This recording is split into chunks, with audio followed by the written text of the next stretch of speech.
Video kali ini akan mengulas sepenggal kisah tentang cerita di balik pemeriksaan J. Leimena. Leimena yang dimaksud adalah J. Leimena, Wakil Perdana Menteri 2, sementara Hairul Saleh adalah Wakil Perdana Menteri 3, adapun Wakil Perdana Menteri 1 dijabat oleh Subandrio. Peristiwa soal pemeriksaan Leimena dan ditangkapnya Hairul Saleh sendiri terjadi pasca meletusnya gerakan 30 September.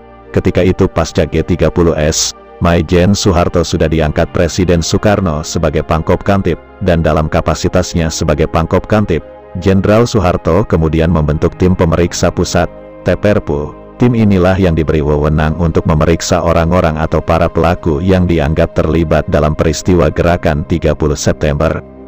Dikutip dari buku, TPRPU mengungkap pengkhianatan PKI pada tahun 1965 dan proses hukum bagi para pelakunya, yang ditulis oleh Aco Manafe, dikisahkan pada suatu hari Ketua Pelaksana Harian TPRPU Kolonel Tahir mendatangi rumah kediaman Waperdam 2 J. Leimena. Tahir menyampaikan permintaan untuk menanyakan kesediaan, apakah Leimena bersedia dimintai keterangan oleh TPRPU. Leimena rupanya amat responsif, bahkan sebelum dijelaskan untuk apa dia akan dimintai keterangan, Leimena sudah langsung menjawab. "Tentu, sekarang, saya siap," ujar Leimena yang dianggap Tahir adalah pemimpin yang baik. Demikianlah, maka keduanya langsung menuju mobil yang diparkir dan tadinya dikemudikan Kolonel Tahir. Namun ketika akan masuk mobil, Leimena bertanya ragu. "Apakah saya cukup begini saja?" kata Leimena. "Memangnya kenapa, Pak?" tanya Tahir. "Maksud saya, apakah saya tadi perkenankan membawa perlengkapan sehari-hari lainnya?" ujar Leimena lagi. Kolonel Tahir terdiam. Ia merasa terharu. Rupanya Leimena menyangka bahwa akan ditangkap lalu ditahan oleh TPRPU. "Bapak tidak ditangkap, Pak. Percayalah, sama sekali tidak ada alasan untuk itu. Dan kedatangan saya sebenarnya barulah sekedar menanyakan kesediaan Bapak, dan kalau bersedia kapan, maka akan kita buatkan surat permintaannya. Jadi saya tidak ditangkap?" tanya Leimena. "Tidak, Pak," ujar Tahir. Mereka jadi juga berangkat, karena antusiasme Leimena tidaklah berkurang.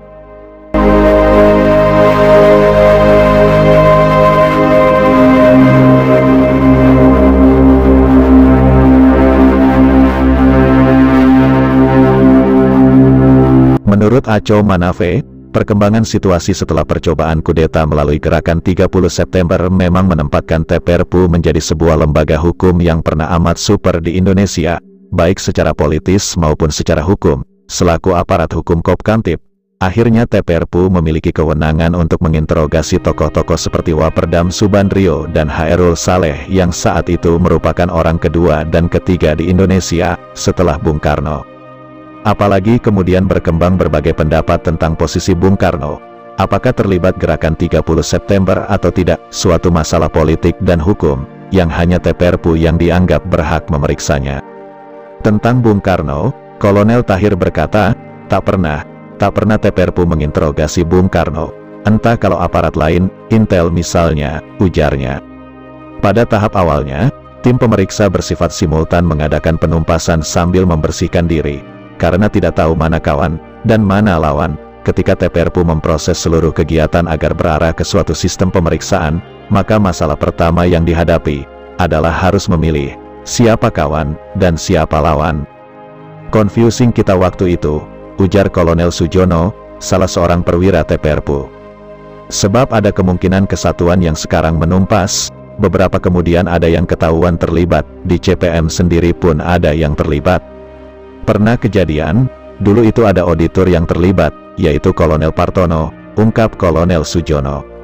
"Pada suatu saat saya pernah melapor kepada Pak Partono tentang hasil pemeriksaan perkara G30S, tetapi nantinya ternyata beliau juga ada indikasi terlibat," kata Kolonel Sujono. Kolonel Tahir juga mengungkapkan, Direktur Polisi Militer Brigjen Sudirgo akhirnya suatu saat ditahan juga, karena dituduh mendapat tugas tertentu dari Bung Karno, dalam tugasnya memeriksa tahanan. Tapi tuduhan itu tidak terbukti sehingga Pak Dirgo dibebaskan, tutur Tahir.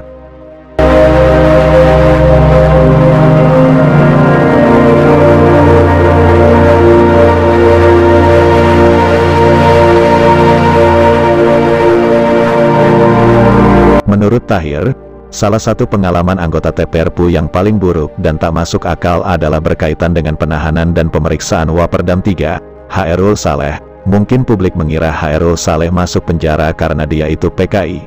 Padahal bukan, yang jelas dia menjadi tumbal pemerintahan kabinet 100 menteri dan bulan-bulanan demonstrasi mahasiswa yang menuntut penurunan harga-harga. Pada tanggal 10 Januari tahun 1966 mahasiswa kami bergerak dari Universitas Indonesia dan ke PTIP lalu terus ke Sekretariat Negara, kantornya Waperdam 3 Hairul Saleh, tiba di Jalan Veteran di depan gedung Setnek. Terdengar yel-yel mahasiswa makin lantang dan dalam irama bersahut-sahutan seraya membakar api perjuangan. Turunkan harga beras, turunkan harga bensin, singkirkan menteri-menteri yang tidak becus, ganyang menteri goblok, ganyang Subandrio. Sementara itu, delegasi mahasiswa menyampaikan kepada staf Seknek akan maksud berdemonstrasi ke situ, sedangkan para demonstran menunggu dengan sabar. Ketika delegasi keluar dengan didamping Brigjen Polisi Junarso yang akan memberi amanat sebagai wakil pemerintah, masa mahasiswa serta-merta berteriak dengan tak sabar, "Mana Bapak Menteri?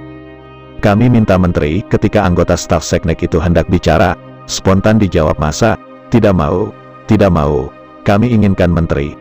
Ternyata para demonstran minta bicara dengan Waperdam 3, Hairul Saleh, yang mereka anggap sebagai biang keladi kenaikan harga-harga. Massa terus menunggu. Hingga Hairul Saleh datang, massa yang beragama Islam, salat di emperan jalan. Sementara para pimpinan demonstran pergi ke kediaman Hairul Saleh untuk menjemputnya. Mereka bertekad tidak akan bubar sebelum Hairul datang mempertanggungjawabkan kebijakannya. Pukul 16:30 barulah demonstran bubar, setelah Hairul Saleh datang dan bicara di depan mereka. Pada tanggal 11 Maret tahun 1966, meskipun perintah sudah ditarik kembali oleh Menpangat Jenderal Soeharto, namun pasukan Kemal Idris tanpa identitas sudah mengepung istana, sedangkan pasukan Sarwo Edi yang akan menangkap Subandrio sudah siap-siap masuk istana. Saat itu di depan istana pun dipenuhi oleh para demonstran. Karena para pengawal diberitahu bahwa ada pasukan liar mengepung istana, Bung Karno pun meninggalkan sidang kabinet lalu buru-buru naik helikopter diiringi oleh Subandrio dan Hairul Saleh.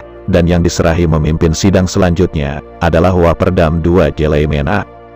Kalau pada 11 Maret Bung Karno lari ke helikopter, sebenarnya dia, Hairul Saleh, tidak usah ikut. Tapi, kok dia mengikuti Bung Karno? Jadi, dia itu sebenarnya mau memilih siapa? Komentar Kolonel Sugondo, salah seorang anggota TPRPU. Masih menurut Kolonel Sugondo, Hairul Saleh tidak kita incar, dia kan bukan musuh kita kok. Kolonel Sugondo dan Tahir berpendapat bahwa ditahannya Hairul Saleh karena nasib saja, dalam arti, dia ada di jalan yang keliru. Karena di saat harus memilih, dia justru memilih Bung Karno dan selanjutnya termasuk di daftar menteri yang harus diamankan berdasarkan instruksi pemegang Super Semar. Pada dasarnya Hairul Saleh musuhnya PKI, bukan musuhnya AD, lanjut Kolonel Sugondo. Dan bahwa dia mestinya mau dibunuh oleh PKI. Yang menyusun sasaran siapa saja yang harus disingkirkan adalah Syam Kamaruzaman dari Biro Khusus atas arahan Aidit. Mereka adalah Jenderal Yani, Haryono, S. Parman, Sutoyo, Panjaitan, Suprapto dari Pinak Militer juga Jenderal Sukendro, terus Bung Hatta, Soekarni, dan Hairul Saleh. Tapi Hairul Saleh sedang berada di Peking untuk suatu kunjungan kenegaraan. Target yang disusun Syam disodorkan kepada Aidit. Aidit kemudian mencoret nama Hatta dan Soekarni. Ketika Sugondo bertanya kepada Syam mengapa Soekarni dan Hatta dicoret, dia bilang karena Aidit tak mau menghadapi front yang terlalu luas. Tapi kenapa Syam menargetkan pembunuhan Hairul Saleh? Syam bilang karena dia membocorkan dokumen PKI pada tahun 1964. Apa isi dokumen itu? Dokumen itu memuat rencana PKI yang akan melakukan kudeta pada tahun 1963. Dalam dokumen itu ada satu kalimat yang menyebutkan bahwa PKI sudah complete ready. Nah, ini saya juga nggak ngerti. Waktu di kantor saya tanya yang menyusun-nyusun dokumen itu siapa? Ada pikiran jangan-jangan yang menyusun itu AD. Tapi kalau melihat susunan redaksinya bukan AD. Orang yang tahu gaya penulisan PKI pasti mengerti. Jadi kalau dikatakan bikinan PKI ya ada benarnya, tutur Sugondo.